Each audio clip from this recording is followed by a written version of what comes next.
What is up, everybody? Welcome back to the Montana Method podcast. One more time. Nelson here again, your host, author of Montana Method. Today, I have made a very, very special connection here. A guy I've been trying to get on the podcast for a minute.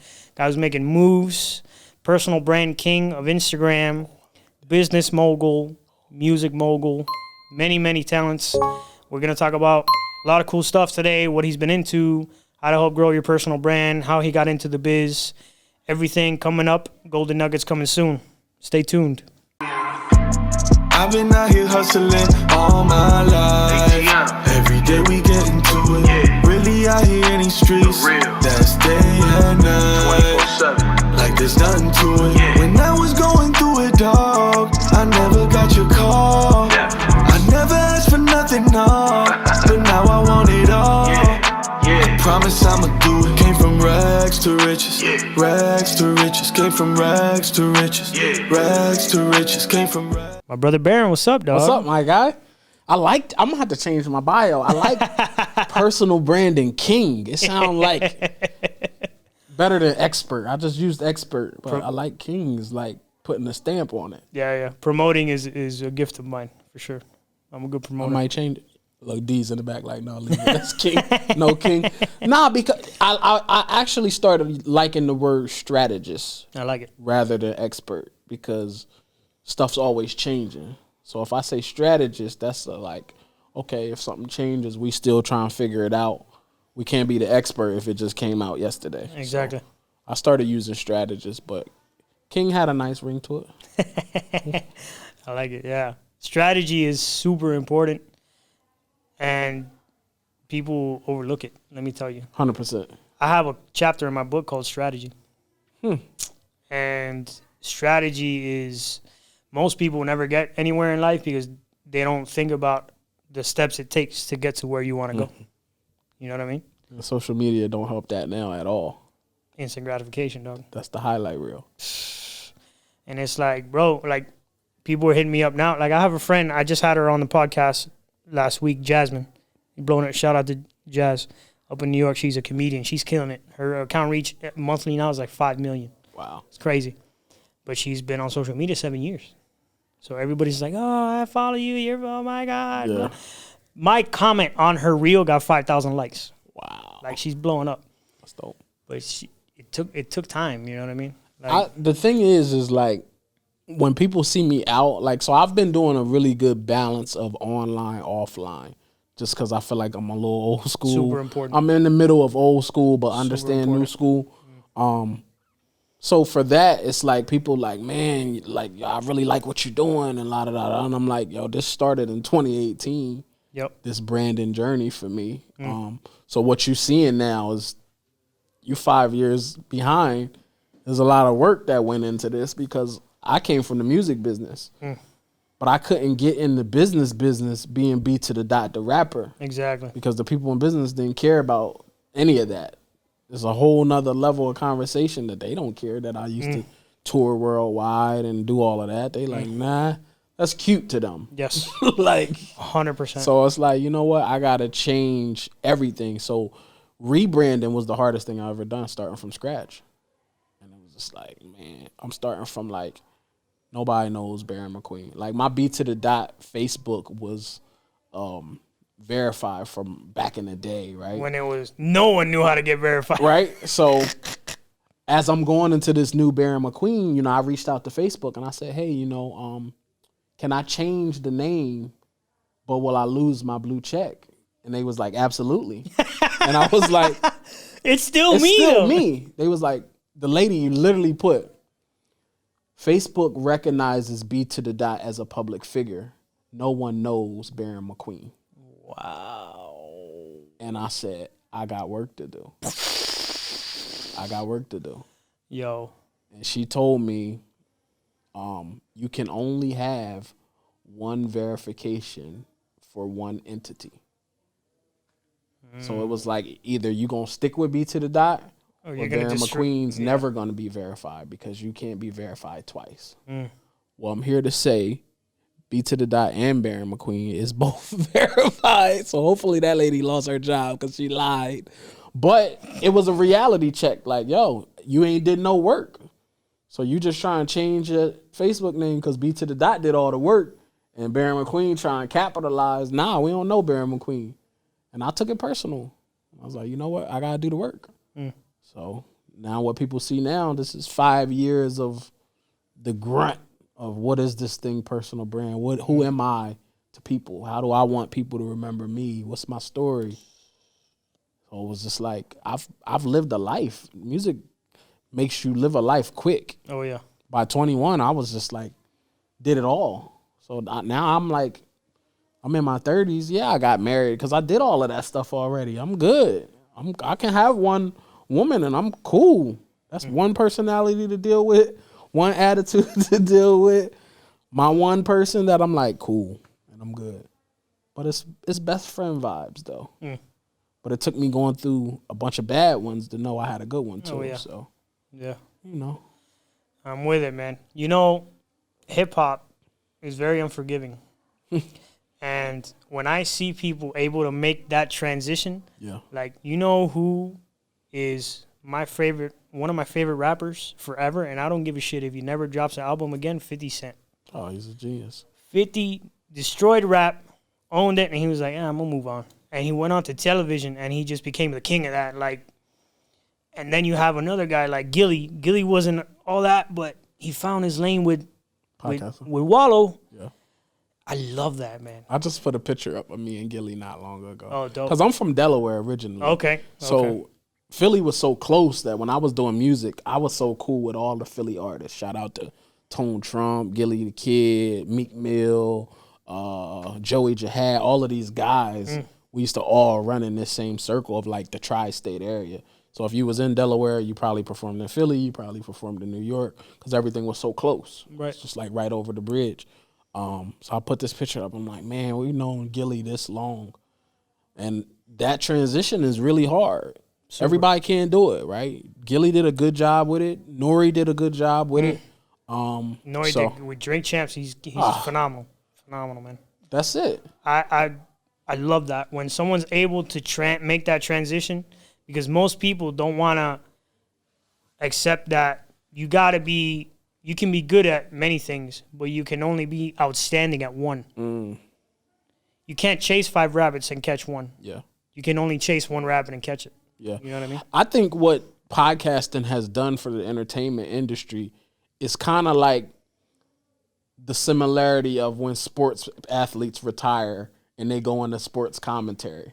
I feel like podcasting is now that for the entertainment industry, right? You're right. So if you look at the Charles Barkleys and all of these people that's our favorite commentators in sports, that was the transition. Yeah. Tony Romo, all of these guys, they finish playing and they get some kind of anchor. Yeah. I feel like that's the podcast lane for hip hop artists. You're right. Like this is the retirement package. Like you retire from music, you get in the podcast lane, get a platform going, and not even just hip hop artists. I could name like Brendan Schaub.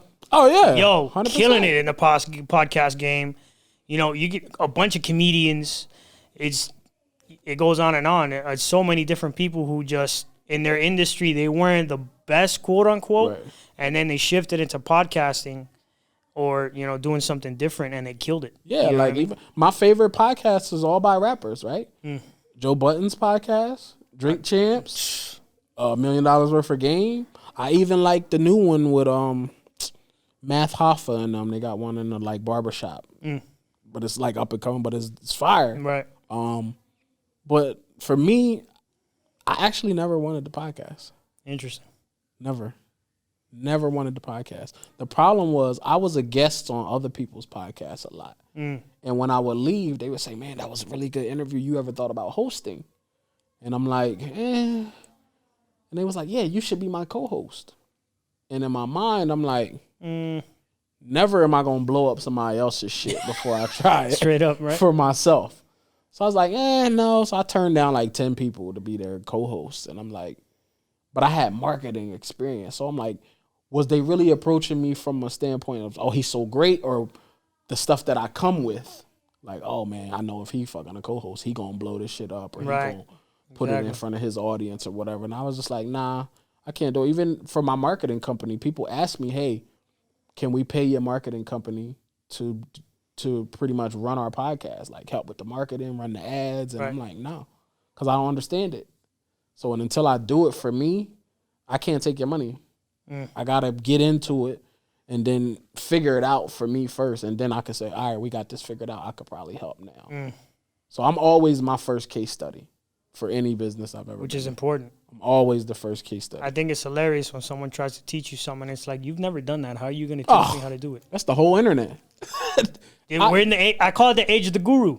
Everybody's a guru. Oh, my God. How are you a guru? You haven't accomplished anything, dog. This is the only time I actually thought about buying a subscription for YouTube just to not see ads, because the amount of bombardment from these gurus, like, listen, if you've done something, if you've accomplished something and you're trying to teach me how to do it and want to charge me money, I'm not, this conversation is not for you. This conversation is for the person who's like, I'm a Forex trader. It's like, yo, if you were a Forex trader and making millions, why are you trying to sell me a course? Like, I think saying, COVID boomed the course era. It did.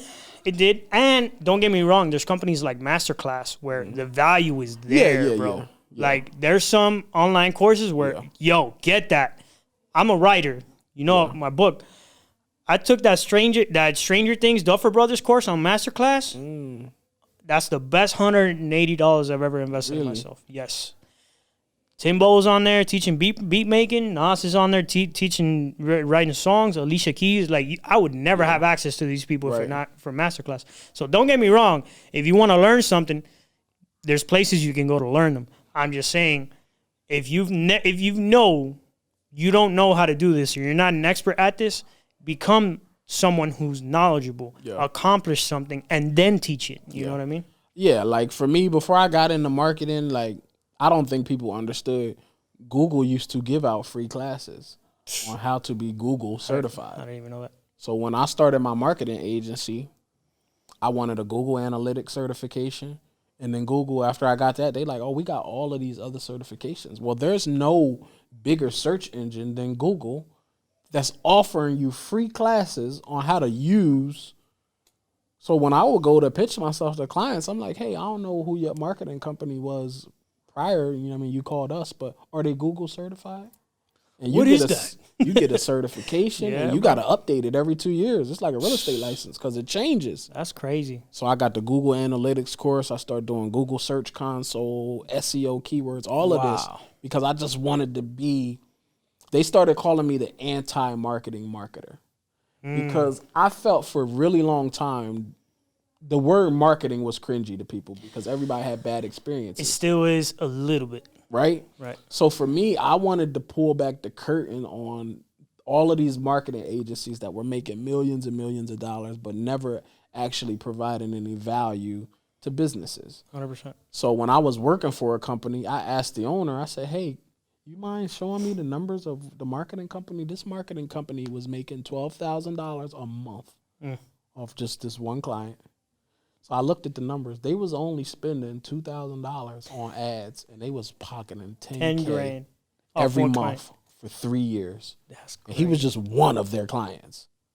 So I'm like, oh, so this must be a really lucrative business that I'm getting in. Right. Even if I come in and give them the truth at $5,000, right, but give them the real game, right? Like, business owners don't know SEO reports, and a marketing company will send you a report quick. Yeah. And then it's all foreign. So I was just like, how can I change that? So they hated me in the marketing space because I was just like, yo, it don't take $12,000 to do somebody's marketing per month. Like, how could this be? I'm like, yo, because you don't know what you're paying for it. As long as you getting a couple calls, you cool with it, and you think that's because of the marketing. But did you ever think maybe that was just organic Google? Like, so there you go.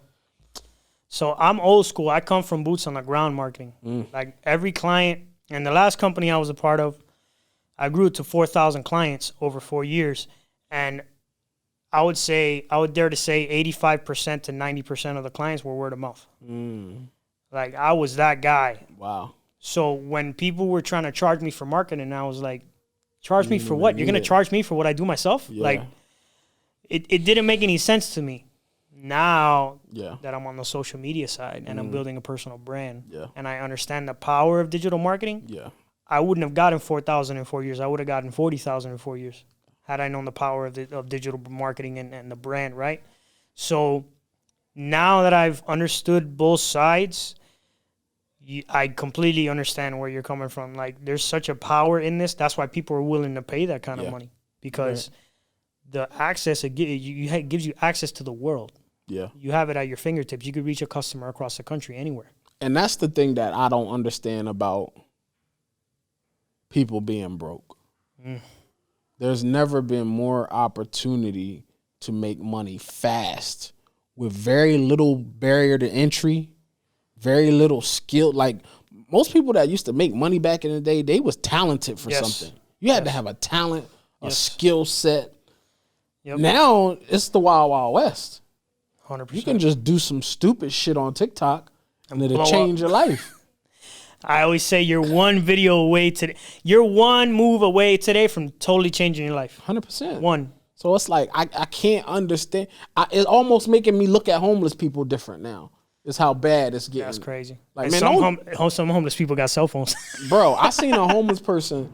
He was laying in the grass at Popeyes as people were ordering on his iPad. On the TikTok, like, yo. I'm trying to just order some biscuits. And he's like, yo, you got some extra change? From the, like, he's right at where the speaker is. Scrolling the TikTok, like, yo. I'm like, bro, I'm almost scared to tell you no, I don't have change, because I feel like you got a goddamn square connected to your iPad that asks for my card. Or you got a Cash App linked to your... It's different, bro. It's crazy, dog. So I'm like, yo, nah, man, I'm good. Like, I'm to the point, nobody can't ask me for no money in 2023. Banks closed. Family, friends, it's closed. 'Cause I'm trying to build something, and people are distractions. So you distracted me for what I'm trying to do with your ask. So go ask somebody else this year. I'm with you. I'm with you. Go ask somebody Instead of else. asking me for some money, why don't you go and come up with an idea and ask customers for money? Oh, man. Like, bruh. And you know how many people, average people, I have conversations like this all the time where a friend of mine, not a business owner, just employee, but they're like, man, I've been trying to think of something and I have this idea. And I'm like, bro, that's brilliant. What are you doing to start that? What you mean? You got an Instagram, dog? I gotta get these shirts printed. These fear shirts that I got. This acronym I have for fear. I need to coin this or trademark this or something. Fear, everybody. Finding excuses and reasons. Whoa. Is the new acronym for fear. Whoa. It's this fear of failure. It's the fear of judgment. And this new fear is the fear of success. People is actually scared of, what if it actually works? And I can't handle it. And I can't handle it. Right? That's crazy. Like, you know what's wild? Man, fear is it's an illusion. Like, it's totally fake. Most of the time what we're scared of never happens. Never happens. it's the like most off the wall scenario that we think. Like, super extreme. Yeah. Oh my God, no, I don't get in the water. Ma, it's a pool. It's 5 feet. No. It's like, bro, like, things like that happen all the time. No. Oh my God, a cockroach. Yeah. Like, we're so irrational. It's that fight or flight. Like, I just think it's like, on the other side of fear is so much possibility that why wouldn't you just try? You got nothing to lose. You got nothing to lose. You want to write your own cookbook. We in the age of where with AI and all of this tools that it's like, what is stopping you from starting anything right now? I just started using ChatGPT. Yeah. My life has, like, processing my life has become, it used to take me hours, takes me minutes. You know what I mean? And everybody's like, well, I'm like, they're like, Barion, AI is really taken away from the creative process of, like, I said, so let me ask you something. If you think like that, you're not as creative as you think. Exactly. Because how creative can you be implementing some AI? This is another level. 100%. Take your creativity and put it on steroids. What I say it does is that writer's block or that space of time where you did nothing because you couldn't come up with anything. 100%. You have a concept in your brain. You have a concept in your mind. Yo, I'm thinking of this. Show me something that looks like that. Bing! That's it. And it gets the juices going. All right, yes. All right. Oh, now, boom. It's the kick in the ass. It's like, oh, man, you know what? That's all I needed to get started. Now I'm off to the races. So I'm with it. I'm with the AI And it's vibes. getting rid of all the tedious crap that none of us like doing. Facts. You know what I mean? I just feel like anything with technology, like, think about where we are, bro. Like, I use my goddamn air fryer. This wasn't even a thing before. That now I feel like I can't cook my fish. I like my salmon in the air fryer now. It's quicker. It's crisp on the outside, Healthier. fluffy on the inside. Like, Yeah. But how can we not embrace technology? Because everything we doing is, let's say, it's making us lazier, Oh, yeah. right? So it's like, oh, you gonna embrace the air fryer, but you're not gonna embrace AI? 100%. Like, somebody just sent me the flying car. I want one. 100%. Like, I'm that guy. I'm gonna try it out. I'm going to buy the jetpack when it comes out. You know what I mean? Like, you know how much faster I could get everywhere, dog? Like, and that's the point. People like you and me, entrepreneurs, they understand the true value of time. The more I leverage other people's time and other systems' times, I can spend more time doing what I want to do. 100%. You know what I mean? Like, Dollar productive tasks. we were just talking about your friend that's like wants to start the podcast and he's like, yo, I want to show up, record, and leave. Yeah. And that's not, people are like, oh, he's lazy. No. He's not lazy. He values knows his what he's time. good at. He doesn't want to waste his time doing things he's not good at. He wants to use his time productively doing what he's good at. Right, and he willing to pay a premium for it. That's I tell that to I tell anybody. Rich people are constantly trying to buy back time. 100%. They have nannies, they have landscapers, they have everything that's gonna stop taking time away from them. 100%. So for me, I'm like, life is for living. I can't do every person I meet that tells me about their job, they so fed up, but they don't do nothing about it. I'm like, nah, I'm off you, bro. Because if you hated your job so bad and your boss was so bad, fucking leave. Exactly. And go start your own thing where you don't have no boss. But Do that something fear, that finding excuses and reasons, oh, I got my mortgage payment and, I got daycare and I got all That's of why you should be looking for whatever you got to do, dog. You can't afford your mortgage payment anyway. working there. So, like, come on. I'm not telling you to quit your job. I'm telling you while you work, go find something else to do. You know what I mean? If anybody's watching this, if you don't have a little nest egg that you building from your job to invest in your dreams and goals, life is for living. You're doing yourself a disservice. You might as well just jump right into the cemetery, right in the grave today, and stop wasting everybody's time. You get so busy living a life you forget to live it. You know what I mean? Like, you're right. There's no excuse. We could go back to the artist example. You know how hard it was for an artist to get found in the 80s? Like a rapper? You know what the chances of LL Cool J getting discovered were? 1 in 100 trillion, bro. Bro, I'm going to give you my story. I got found on MySpace before I got my record deal. Man. But before I got found on MySpace, I was supposed to sign to Bad Boy Records. Shout out to Senator Skid. Skid was the A&R at Bad Boy at the time. And I had a song called Pass the Ciroc. This is at the time when I knew directly. I didn't know Diddy didn't own Ciroc. Right. I thought this was his brand, all of this. And Skid's like, yo, bring that CD to New York, to the Bad Boy office. I want to play it for Diddy. And I'm like, bet, this is it. I took a Greyhound bus to a train station to get to New York City. I love these stories. All to find out Diddy never left Miami because it was his birthday weekend and he extended his trip. Damn. I mean, I got the CDs pressed up. I got it custom with the Ciroc logo on the CD, so I'm really ready to show off for this meeting for Diddy. I call Skid. I'm in downtown Manhattan because his office was really in the middle of Manhattan at the time. I posted the picture not long ago. I'm like, it's just bad memories. But I go and I'm like, Skid, I'm here. I'm in New York. ready to meet Diddy. I'm right outside the building, but the front door is locked. He's like, oh my gosh, Barion, I forgot. You forgot, you on your way? No, Diddy, it was his birthday weekend. He was in Miami, and we ain't even made it back to New York yet.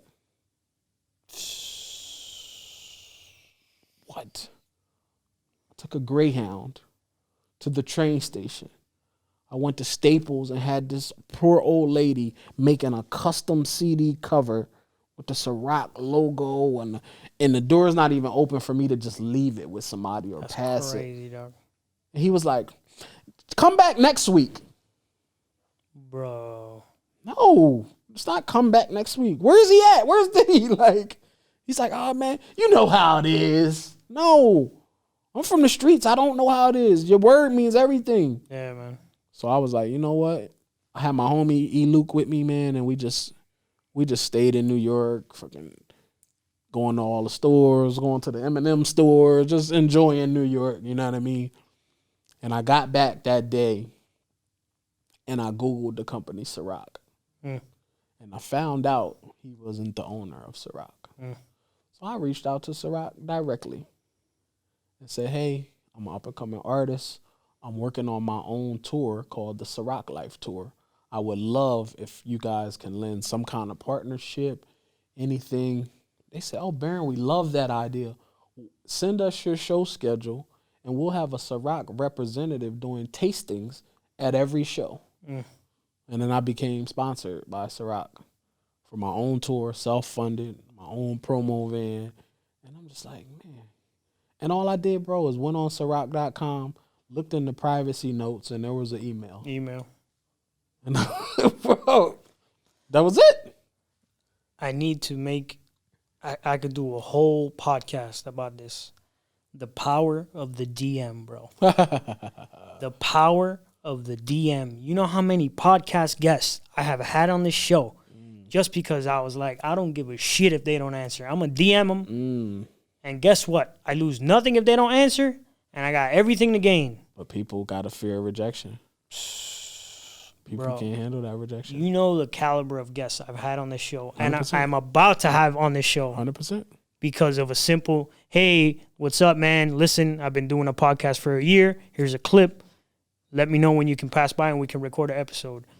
Yeah, man, that's great. Here's my number. Call me, text me, send me an invite. Let's book it. It's the thing, because I think social media has get people thinking that people not people no more. Okay. I had a guy just the other day DM me, and he said, hello. And I wrote him back and was like, yo, I don't know if you want to do business or you want to see how we can collaborate, but hello is not the best way to get anybody's attention. You should lead with some value. Say hello, introduce yourself, because I'm so busy, I can't go hello back to you. Exactly. And then you be like, how are you? And I'm like, I'm doing fine. Get to the point. Get to the point, Get to the right? point, yeah. So there's definitely a DM etiquette. Shout out to Angel Martinez. His DM etiquette got me here. I didn't know Angel a year and a half ago. DM etiquette. He seen me on social media. He's like, yo, that's somebody I want to fuck with. He DM'd me and he says, yo, I seen you do this. My name is Angel. I seen you do this. I want to know how I can do something like that with you. What's your fee? And can we meet? So he answered all my questions if I was going to reply to his DM or not. He told me who he was. He told me how he found me. He asked what's my fee. Exactly. He told me what he wanted to do. And I'm like, oh, that's some good DM etiquette. And I pulled up. And 4 weeks later, we did our first workshop. But you can't just be yoing people in the DMs. Yeah. Don't yo me, man. Straight up. Don't yo me, don't bro me. Because I don't know you. 100%. People will yo me and bro me in the DMs all day long. And I'm like, I ain't opening that. Because then they're going to see, it's going to say red. And I don't want to make people feel that way either. So I'm with you. No, I'm not, because people have done that to me. Yeah. Listen, my background is in sales, bro. Yeah. So trust me, I've gotten rejected. I could give a shit who rejects me. You know what I love about sales, bro? It's desensitized me to other people's opinions. Desensitized. I'm talking about I've had doors slammed in my face. Yeah. I've had people call me all kinds of names. I don't know what it is about people. They think just because you're a salesperson, they can treat you like trash. But anyway, that's not the point. The point is that process of getting treated like shit over and over and over and over and over again turned me into you know Rocky 4 when he's like speaking Russian, he's like, Rocky made the iron, you know? That's me, dog. I'm like, blah, blah, blah, blah. What made you want to get into sales? Did you get into it to learn the skill set, or it was just like, look, I ain't got shit going on, I need to figure it out? So the exact story is, I'm in college. No, I just graduated high school. I'm super broke, flat broke. Like, I couldn't pay attention. That's how broke I was. So I'm working full-time at McDonald's. I'm going to school full-time. And my only dream in life is to get rich. My only dream. That's my only desire. Right. And I don't know if you had one of your boys from when you're kids, but this was my boy. He's my boy to this day, Johnny. He lives in Colorado now. And we were always talking about, yo, we're going to get rich one day. Always. And then one day he hits me up. He's like, yo, I got something. And it was becoming part of a sales organization. And I said, I could do this, bro. You know what I mean? And it just took, but I was an 18-year-old kid out of high school. I didn't know what I didn't know. Yeah. And that process of refining myself and learning and reading books, going to conferences, I could tell you some crazy stories, bro. I bought a one-way flight I'll never forget it, to a convention in Phoenix, Arizona. I didn't have enough money to buy a ticket back. I didn't have enough money to buy a hotel room. I didn't have enough money to buy food during the trip. I said, I could buy this one-way ticket. I could make it there and figure it out and get this information that's there, or I could not go and miss out and say, oh, I'll go next time. And I was so hungry to get better in life that I bought the one-way and I said, I'm going to be here Tuesday. Watch. I'm going to be walking back into my bedroom on Tuesday. Brother, when I tell you everything worked out on that trip, I got there. Somebody let me stay in the room for free. I got like a bag full of food from a bunch of people. And I was able to, I took so many notes and I was so grateful. I was like, man, when you put yourself in a position where you have no choice but to succeed, you are going to succeed, brother. That for me was your trip to New York with the Ciroc company. That for me was like, yo, that's what needs to happen in order for things to happen in my life. I need to say this is going to happen, and I'm willing to fall flat on my face. I'm willing to be stranded in Phoenix with no way back to Miami. Wow. When you put yourself in that position, life has no choice but to cooperate. I moved here in 2013. No plan. My family thought I was nuts. They're like, oh, so what you going to do when you get there? So, oh, you're going to move to Florida with no plan. I got about 2 months money saved up. Right. Hopefully I find a job when I get there so I don't blow through that 2 months worth of money real quick. It's like, do you know people there? Or? No. Then why you going? Because there's so much transaction happening in Miami. If I can't make it there, Can't make it anywhere. Nowhere. Yep. Because where I'm at here in Delaware right now, there's no opportunities that I've seen, because I came here a lot before I moved here. Like 2-3 times a year, I will come to Miami, and I'm just like, yo, recession where? These people were just, it's the middle of the day. Everybody's at the beach. Like, it's so much transaction. And I was like, you know what? I just got to get there. I called my boy E. Luke. I'm like, yo, I'm moving. And he's like, you moving? I'm like, yeah, I need you to ride with me. It's an 18-hour drive from Delaware to Miami. He's like, bro, like, I got to work. Like, what do you? He was like, yo, if you agree to fly back to be in my wedding, I'll come. I'll take the ride with you. So I'm like, all right, cool. We rode, bro. I came here with a car full of sneakers and a laptop.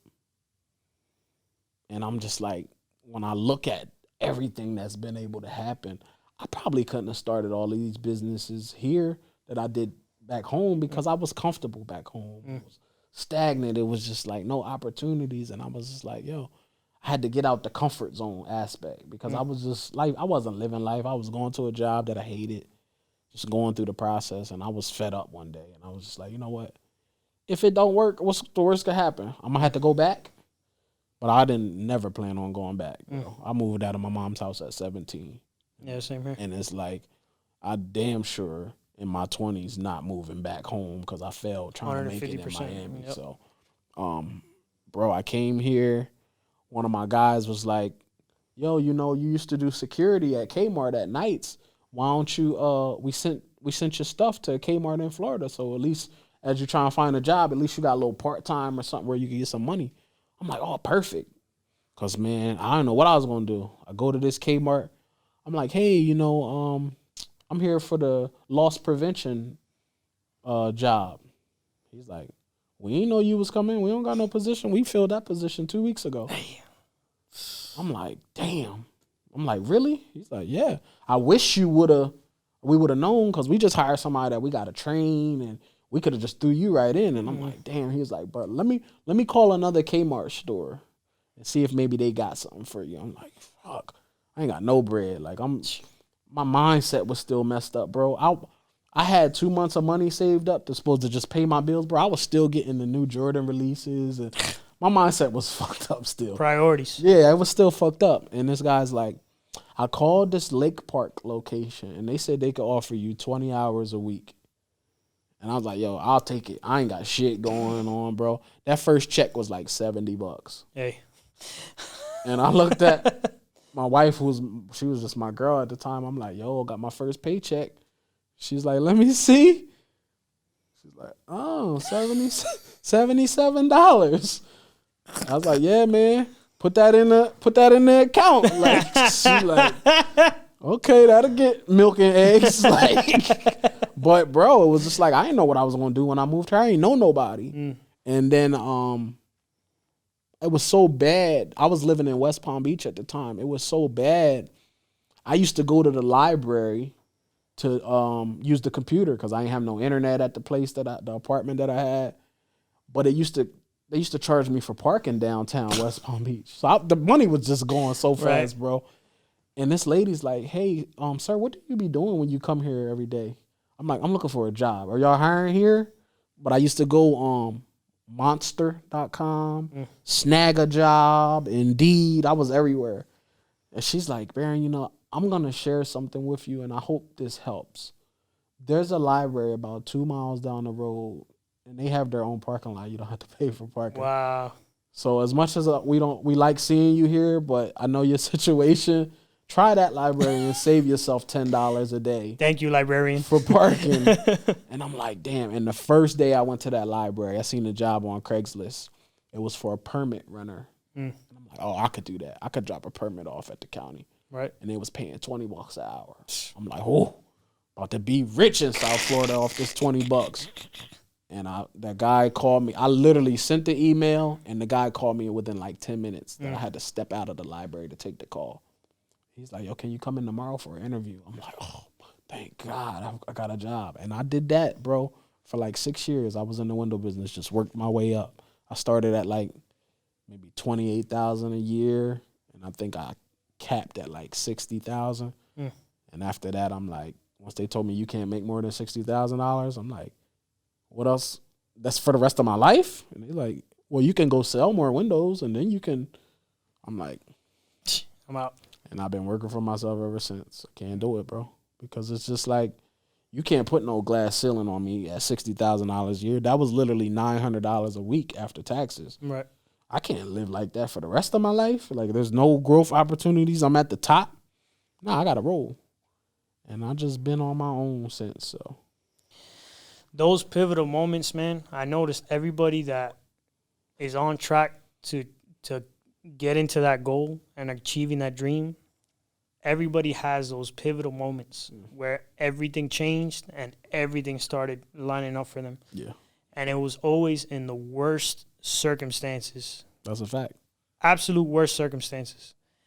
And there's something about, like, proximity is it can be deceiving because we could be in such a bad situation, such bad circumstances, yet be so close to a totally different life. And it happened. I've done it. I don't know how many times on this podcast where we talk about these moments where things were just going, and then one little thing that happened, their life was totally different. Yeah. You know what I mean? And that's what I always remind myself of now. You don't need to change this much. The change that needs to happen is this much. Yeah. You make this little change, you go from here to here. Nah, I agree.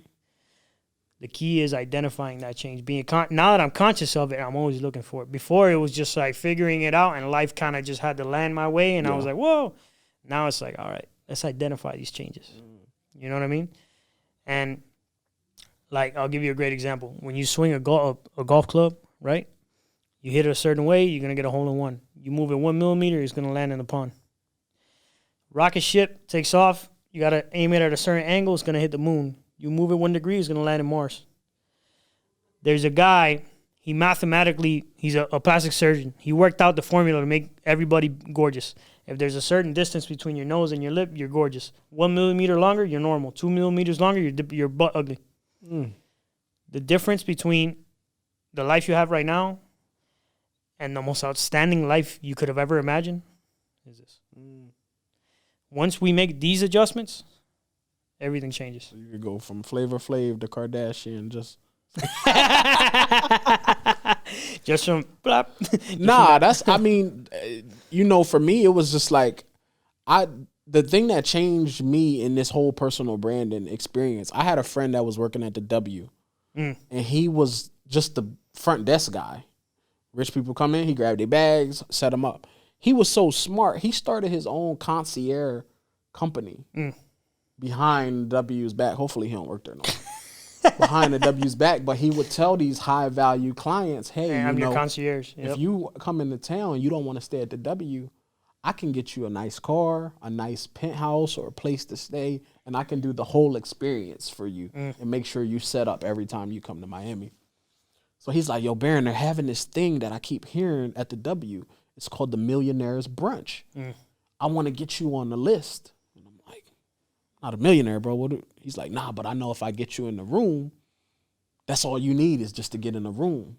So I'm like, all right, cool. Put me on the list. I get in there. The plates was like $5,000 a plate for brunch, bro. I'm like, that's fucking eggs and bacon and mimosas for $5,000. So I'm like, whatever. I'm not paying that shit, but get me on the list. At the time, I'm driving a Kia Optima.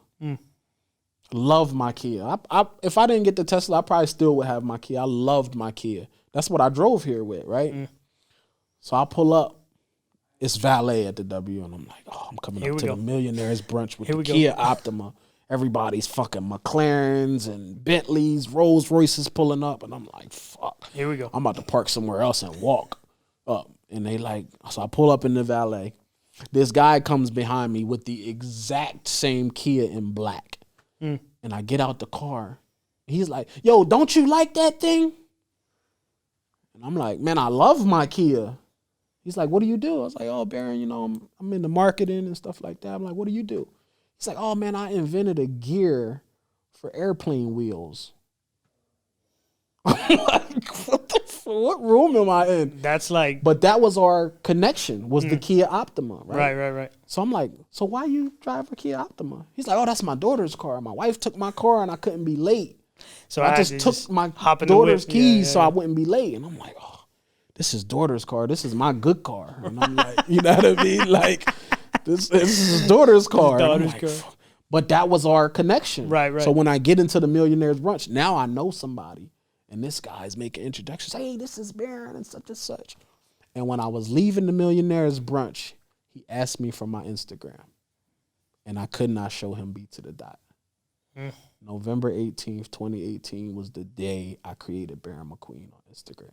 After I left that workshop, that Millionaires Brunch, I went home that day. I told my wife, I'm like, yo, I need a complete rebrand because I can't show them the hip hop guy that used to rap and that was a signed rapper because I'm in a different space. I'm in different rooms now. And that was the day I made my Instagram. So what people see now, that was 5 years ago worth of work that I had to put in to leave that character of B to the. I mean, it wasn't really a character because it was very close to who I was. I wasn't one of the acting rappers that took a persona on. It was really me. But I grew since then, right? I'm a different person. My mindset's changed. I'm older. And that was the day. So that was the small change you're talking about that changed everything for me. It was just that conversation with a guy that we still talk through email to this day. And it's just like, this guy's worth $10 million, bro, from a gear. And here I am just in the building trying to soak up game. And when he asked me that, I'm like, damn, I couldn't give it to him. I just gave him a business card. I had a little real estate card. I'm like, yeah, I do real estate too on the side. There you go. There you go. And I was just like, boom. But that's what everybody sees. Started from that love for Kia Optimus. Yeah, man. Just when I look back, I have all those crazy moments. We're gonna miss them one day.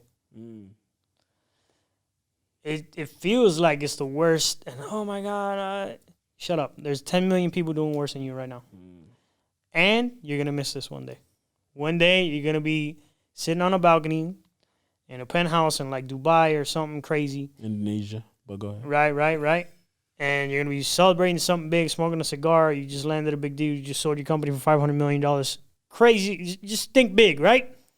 And what are you going to talk about in that situation? Man, Barion, you remember when we were on the podcast, bro? We were talking about your story with the dude with the airplane and my story of flying to Phoenix, and you were buying Jordans when you were like flat broke. You miss those moments, man. Yeah. Because you're relatable. Nah, I get it. Once you take off and you're up here, you're not relatable anymore. And obviously that's the goal. Like, you want to be up here. But I'm just saying, like, the process of what it took to become this person, cherish it, man. Because it's not going to happen again. Once this Nelson died, I'm Montana now. Yeah. To become Montana, I had to go through a lot, man. Right. And who I used to be is dead. That guy's not coming back. That's why you got to cherish it. Because once you evolve and you become a different person, you'll never be that person ever again. So important. Cherish the moments you're going through, man. As bad as it may seem, as tough as things are, you might be fighting with your girl, filing for divorce, you might be going to prison. I don't know. I'm telling you right now, everything in life happens for a reason. And if you understand that going into that, you can use that to be a springboard, not a ball and chain. I encourage every person. It's something that I don't do it just to do it, but I get the best advice from homeless people. So I always encourage people, next time you see a homeless person or you got some time, maybe he ran up to you at a Wawa or something, ask their story. It's the most fascinating info. How they I get ended the up there. best advice from homeless people, bro. And it's nothing to do with their circumstance. Like, I had a guy who was so happy to be homeless. He was telling me his story, and he lost his wife and he lost his job. And he was coming from Washington, D.C., and he says, Barion, I just needed to make it to Florida because it's the only place I can be homeless and not have to worry about shelter unless it rains. I can go to the beach. I can sleep under the stars. I'm enjoying life. I don't have bills. I don't have nobody calling me. I'm just living life. He got a little bike, and this dude is he never asked me for money.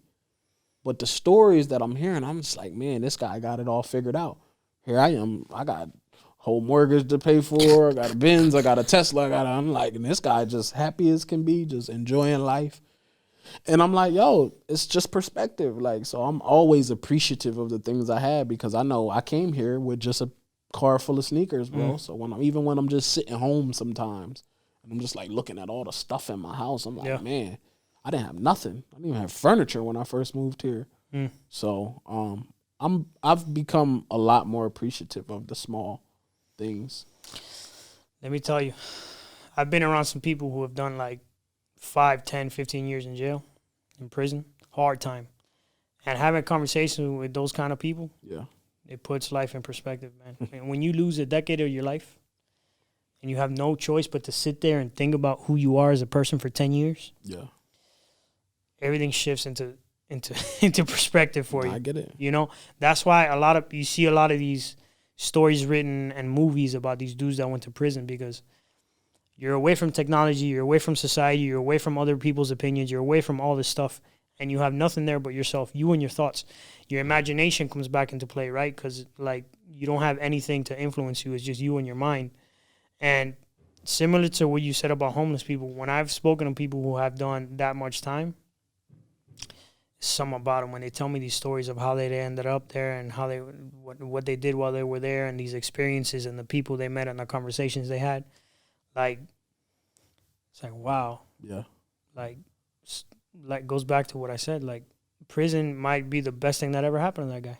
You know what I mean? Like, my wife thinks I'm fascinated with like drug cartels and I'm like anything they put out on a documentary about like El Chapo or any of those guys, yeah. I'm into it, bro. I was always, I probably shouldn't say this on camera. I was small time in the drug game, right? So I was always intrigued by people who operated distribution on a larger scale. Right. Because what I was doing was very small, and that was tough to even just kind of maintain. So like when I look at El Chapo and all of these guys, I'm like, man, I'm just intrigued by the network of the drug game is really business. Yep. It's really no different than regular business out here. You're dealing with the same sharks. You're dealing with the same shiesty people. It's just the product is a little bit different. 100%. But it's the same principles. A lot of the stuff I do in business now is stuff I learned from the music business. It's the same thing. Everything I did in music, I just apply to business now. The same guerrilla marketing tips, the same stuff when we used to hustle mixtapes, all of that same stuff we still doing now. We just doing it for B2B. That's what inspires me so much about Scarface. Yeah. I took his ambition, his confidence, his negotiation skills, like all the stuff that made Tony Montana successful, besides selling drugs, Right. is what I embodied. Yeah. And that was the start of me becoming me. Because people who are successful, be it in whatever, if they decided to do something different, they would be successful at that too. You know what I mean? That's why I'm big into the mobster movies like Godfather, Casino, all these things.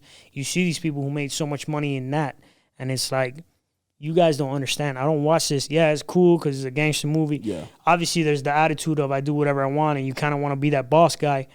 But if that guy decided to go corporate or get into whatever business, Still be successful. he probably would have embarrassed every other businessman out there. Yeah. You know what I mean? Nah, I get that. I think I put on my threads. Was it yesterday? Yeah, I think it was yesterday. I said success leaves clues. Right? I studied the greats. Before I got into this personal branding space, I wrote them all down, from the Grant Cardones to the Patrick Bet-Davids, the Ty Lopez's, the Gary V's, Tony Robbins, Dan Locke, all of these guys. I wrote them all down because I was like, that's where I'm trying to get to. So success leaves clues. What did these guys do? They all wrote books. There's if you a pattern. follow everything I've done, bro, it's the playbook. It's a pattern. It's like, yo, I got to do it. I got to at least get to do all the stuff that they did. Right. And then maybe when I get where I'm at, I could do my little tweak to it and put my own spin on Right. it. But this is the bare minimums. I got to at least be doing this to even compete. Right. So I tell them, man, success leaves clues. 150%. Study the greats. Yep. Whether you in music, you in fashion, you cannot not study the greats. You have to. Man. And it's so easy to do nowadays. You have access to podcasts where you could listen to a person like Elon Musk. Like, shout out to Elon, man. We Yo. Tesla gang. that's what I think is ridiculous, how there's still broke people out here, dog.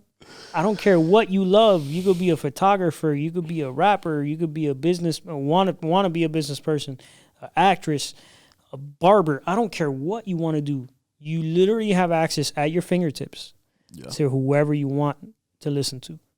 You can listen to a podcast, a YouTube video, whatever you want. I don't care. There's no excuse. The older I get, I find myself listening more to podcasts than actual music. I listen to Les Brown's Greatness Radio, and it's just, to me, he's one of the world's best communicators, right? 110%. Yeah. And I'm just like, man, my wife gets in the car, she like, you still listening to Les Brown? I'm like, what you want to put on? She putting on Pound Town, and I'm just like, yo, come on, man. Like, so it's like, for me, my wife she gives me a little bit of the righteousness and ratchetness. Like, when I consume too much positive stuff, I need some ratchet stuff to balance me out. I might need to put some Love and Hip Hop on or something for a day. Like, I'm still from the hood, bro, so I still need a little bit of that. So you're a former hip hop artist. Yeah. I'm not with hip hop nowadays, dog. Not with it at all. Why?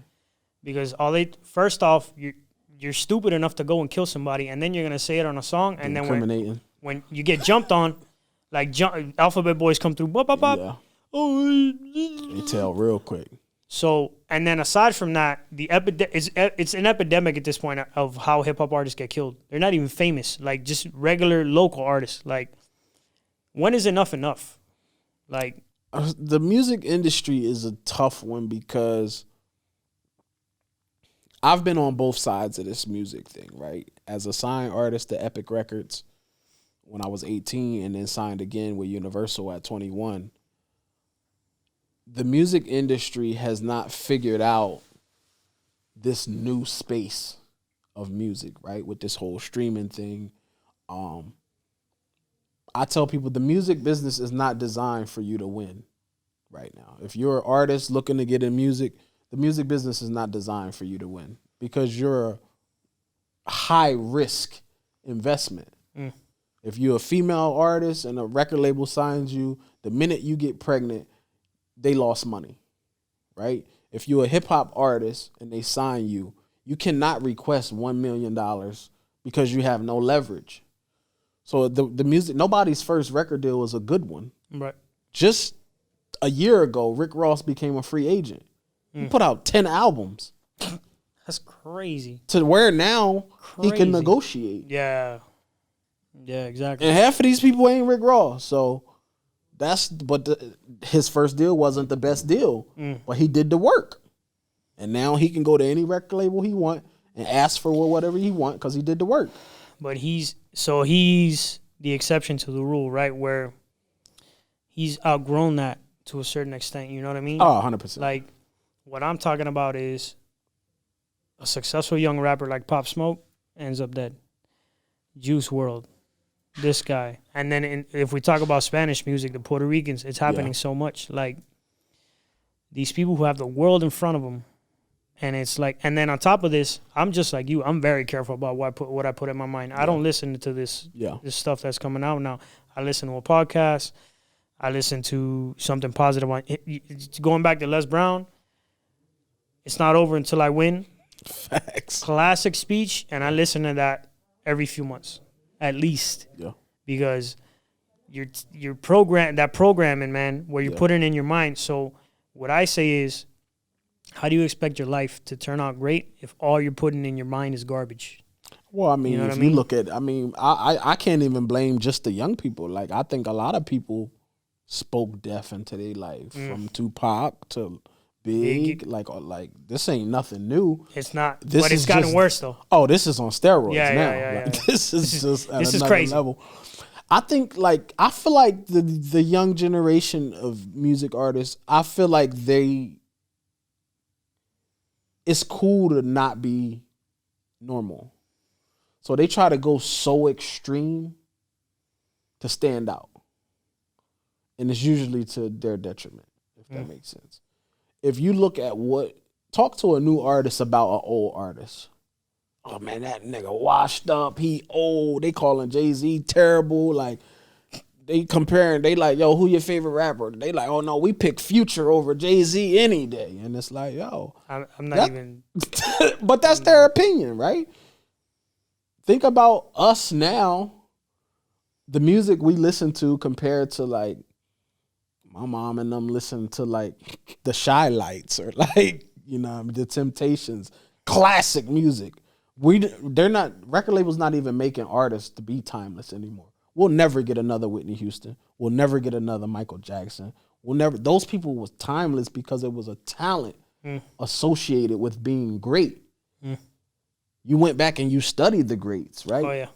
So it's like, oh man. So when you look at those people, those records still play now. 100%. It's like if they came out.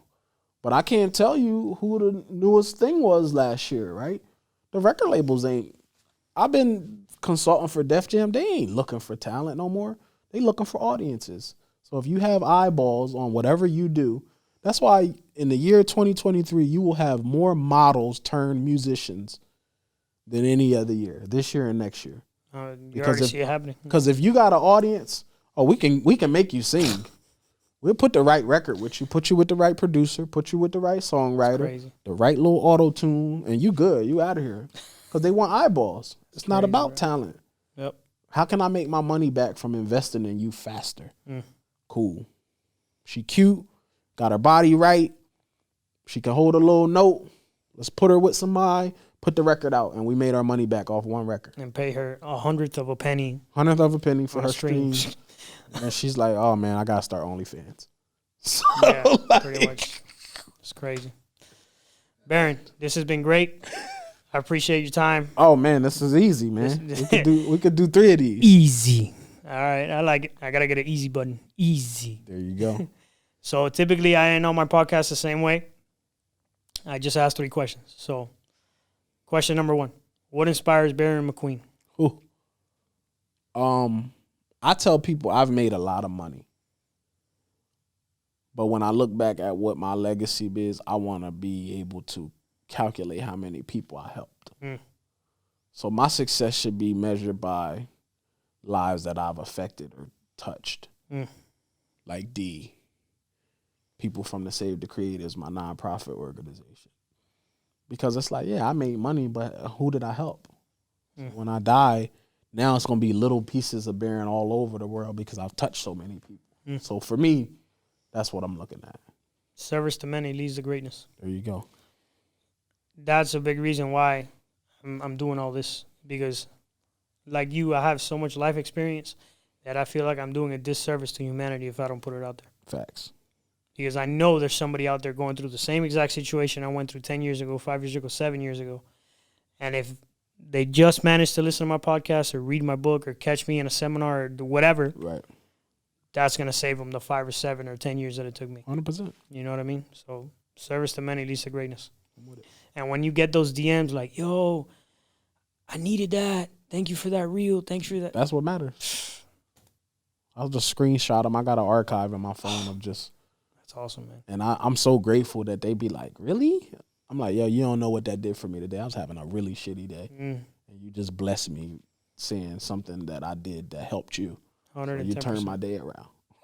I believe that when you do something bad in the world, it comes back to you tenfold, right? But if you do something good in the world and you put something good out, you get back 100-fold. I like that. It's big. So question number 2. Let's do it. What's next for Barion McQueen?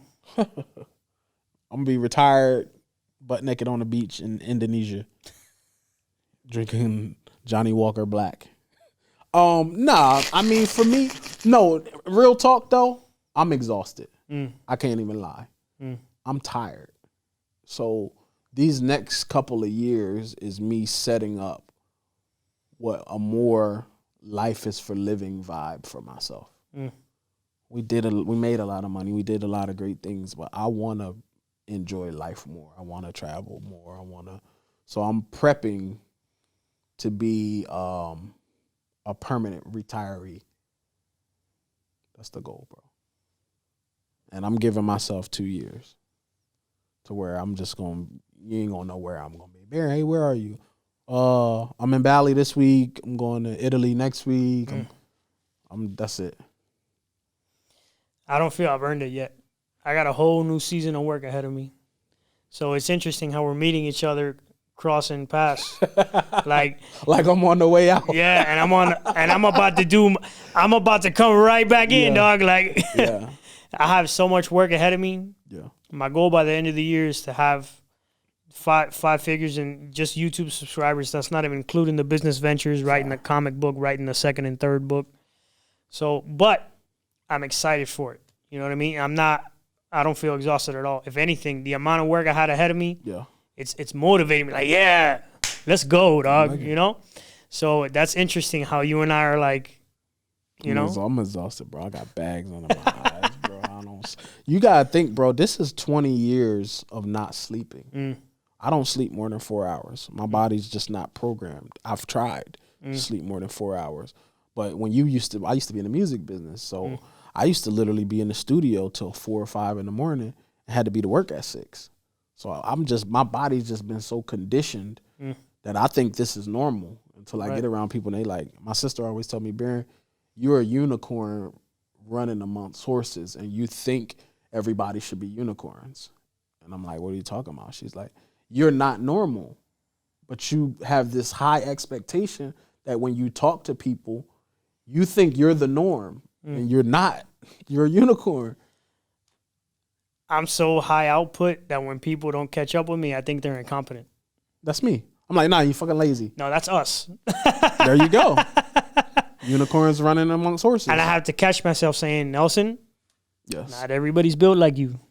And that's okay. There's nothing wrong with that. You're not the rule. You're the exception. Bingo. There you go. That should be a title to your next book. Say no more. I'm not the rule. I'm the exception. There you go. There you go. Final question. How do you want to be remembered? How do I want to be remembered? I want to be remembered as a game changer, man. Like, yo, that guy really affected a lot of people's lives. I was listening to a podcast and a girl said, I never want people to be in the streets and see a funeral procession and there's only one car behind the hearse. I need the city to come out when I'm gone. From all over. Straight up. From the models that came here today, I want them coming from Argentina, Colombia, Barranquilla. I want them coming from everywhere when I'm gone, bro. So if my funeral is not on the news, I ain't do enough. Man, I'm with you there, dog. I ain't doing enough. Like, I need to leave the world better than it was before I came. 100%. If the world is in better shape because I was here and not in worse shape because I was here, I did my job. There you go. That's You know it. what I mean? I'm in agreement. Barion, my brother, this has been, bro. Appreciate you. This is an easy call, man. Yeah. Easy. So how can people connect with you? Yo, I tell people, man, follow me on BarionMcQueen.com, Barion, McQueen like lightning. And then you go there and you pick what social media you want to follow me from. I'm on Instagram, I'm on Twitter, I'm on Threads, I'm on TikTok, I'm on all of that. Pinterest, I'm on Pinterest too. Whatever, LinkedIn, whatever your choice is, Barion McQueen is the hub, and then you go pick from there. Thank you for your time, my brother. Appreciate it. And I think this is the beginning of, well, maybe not because you're on the way out. I was going to say this might be the first of many. But I'm going to be working remote, though. I'm going to be working remote. Alrighty, guys. Another episode of the Montana Method Podcast. Nelson Rodriguez, your host, signing out. As always, same message. Push it to the limit. The world is yours. And if you are not chasing a dream, life is meaningless. I will catch you on the next one. Peace. I've been out here hustling all my life. Every day we get into it. Really out here in these streets. That's day and night. Like there's nothing to it. When I was going through it, dog, I never got your call. I never asked for nothing, no. But now I want it all. I promise I'ma do it. Came from rags to riches. Rags to riches. Came from rags to riches. Rags to riches. Came from rags.